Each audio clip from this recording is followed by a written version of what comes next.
Pada kesempatan kali ini, aku mau berbagi informasi tentang salah satu tokoh ekonomi aliran historis yaitu Max Weber.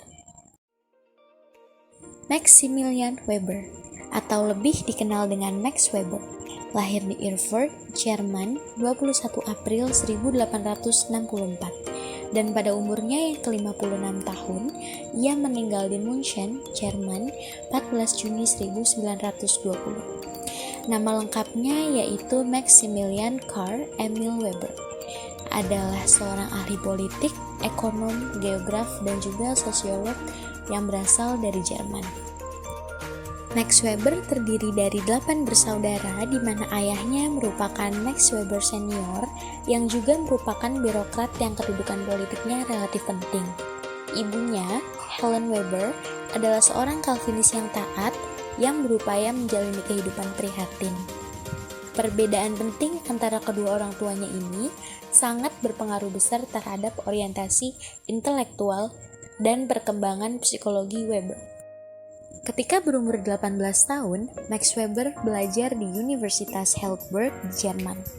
Di sini Weber telah menunjukkan kematangan intelektual, tetapi saat masuk di universitas ia masih tergolong terbelakang dan pemalu dalam bergaul. Weber mempelajari ilmu ekonomi, hukum, serta filsafat di Universitas Heidelberg, Berlin.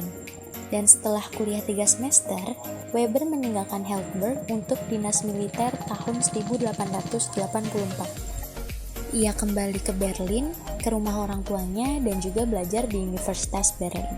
Ia menetap di sana hampir 8 tahun dan menyelesaikan studinya hingga mendapat gelar PhD dan menjadi pengacara dan mulai mengajar di Universitas Berlin. Selama 8 tahun di Berlin, kehidupannya mengikuti atau bergantung kepada ayahnya. Pada waktu yang bersamaan, ia beralih lebih mendekat kepada nilai-nilai ibunya dan juga antipati terhadap ibunya meningkat. Dengan mengikuti ibunya di sini, Weber menjalani hidup yang prihatin, rajin, dan juga bersemangat kerja. Dalam istilah modern disebut workaholic atau gila kerja. Nah, semangat kerja yang tinggi ini mengantarkan Weber menjadi profesor ekonomi di Universitas Heidelberg pada 1896. Pada tahun 1897, Weber memiliki kekosongan karena kehancuran total yang dideritanya setelah ayahnya meninggal. Di sini Weber sering tak bisa tidur atau bekerja, yang kemudian terjadi kekosongan itu sendiri. Nah, pada tahun 1903, sebagian kekuatannya mulai pulih dan pada tahun 1904, ia memberikan kuliah pertamanya di Amerika yang kemudian berlangsung selama 6,5 tahun. Pada saat itu, Weber mulai mampu kembali aktif dalam kehidupan akademis. Ia menerbitkan salah satu karya terbaiknya yaitu The Protestant Ethic and the Spirit of Capitalism. Karya-karya lainnya selama hidup Max Weber yaitu adalah Economics and Society, Sociology of Religion, The Theory, Social and Economic of Organization, General Economic History from Max Weber, Essay and Sociology. Menurut Weber dalam bukunya, penganut agama Protestan berada pada tingkat ekonomi tertinggi. Buktinya adalah sebagian besar pemimpin perusahaan pemilik modal adalah orang Protestan. Penelitian ini dilakukan oleh Max Weber di Jerman, di mana di dalam bukunya itu ia menjelaskan adanya relasi atau pengaruh ajaran agama Protestan terhadap perilaku ekonomi. Dalam The Protestant Ethic, Weber mencoba melihat hubungan antara doktrin keagamaan dengan semangat kapitalisme.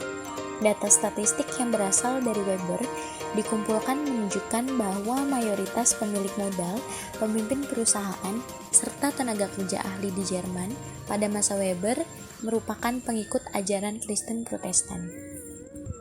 Weber lalu melakukan investigasi dan menemukan bahwa salah satu cabang ajaran Kristen Protestan, yaitu Calvinisme, yang sebelumnya dianut oleh ibunya, memiliki doktrin yang kompatibel dengan semangat kapitalisme.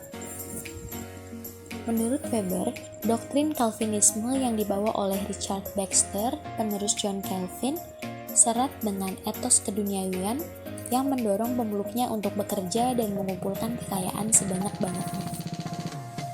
Namun, Meskipun karya itu adalah karya terbaiknya, tidak semua orang menerima tesis Weber.